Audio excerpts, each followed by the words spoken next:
Welcome to today's 5-minute Bible study in 1 Corinthians. We're looking at chapter 16, the final chapter in the book. And in this chapter, we find Paul's concluding words to the Corinthians as he wraps up his letter.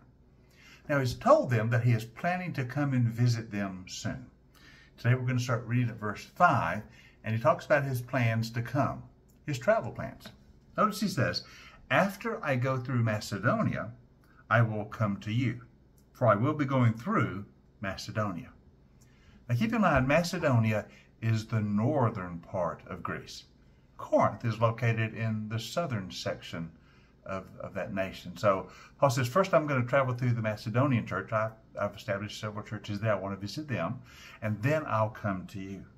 He goes on to say, perhaps I will stay with you for a little while, or maybe even spend the winter with you, so that you can help me on my journey wherever I go.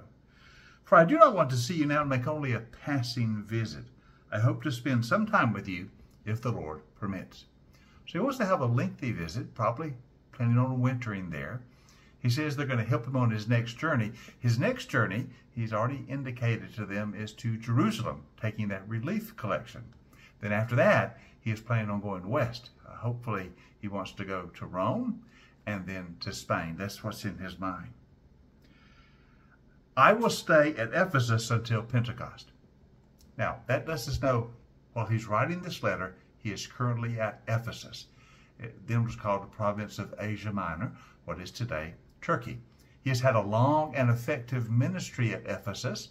It was what we usually refer to as his third missionary journey, but he's getting ready to depart that city. But he says, I'm not quite ready to leave yet. Notice what he says in verse 9.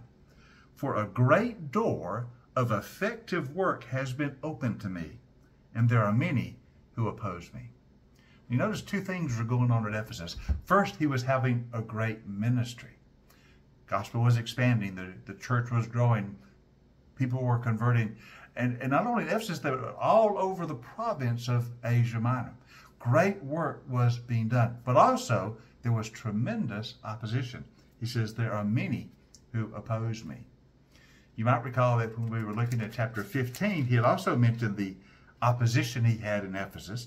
He had said there in chapter 15, verse 31, that I face death every day. That's from the opposition in Ephesus. He says, I have fought the wild beast in Ephesus. In other words, some of my opposition is beastly, even threatening to take my life. So there has been serious opposition to his work in Ephesus, as well as great growth. But Paul wants to stay because the church is advancing. The gospel is being proclaimed. You know, it's always that way.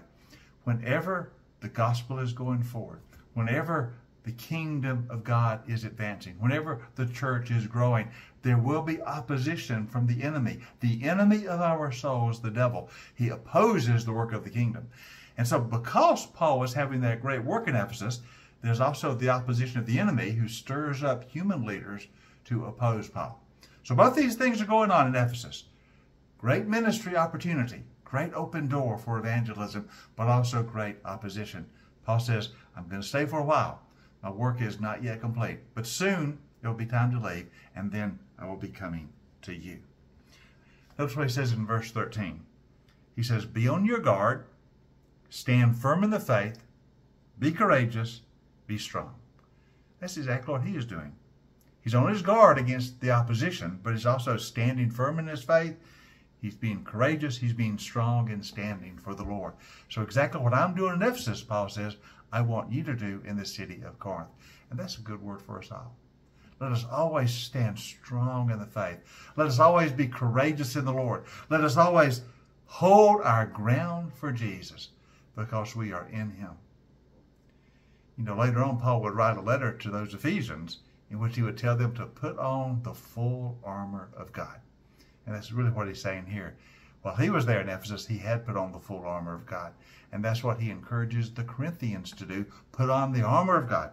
Be on your guard. Stand firm. Be courageous. Be strong. Good word for us all. Take our stand for Jesus. Be strong. Be courageous. Stand firm. You have a great day today. Hope you'll join us tomorrow we'll be looking at some of Paul's final words as he wraps up the letter of 1 Corinthians. So join us tomorrow as we sort of wrap up our study in the book of 1 Corinthians in this 5-minute Bible study.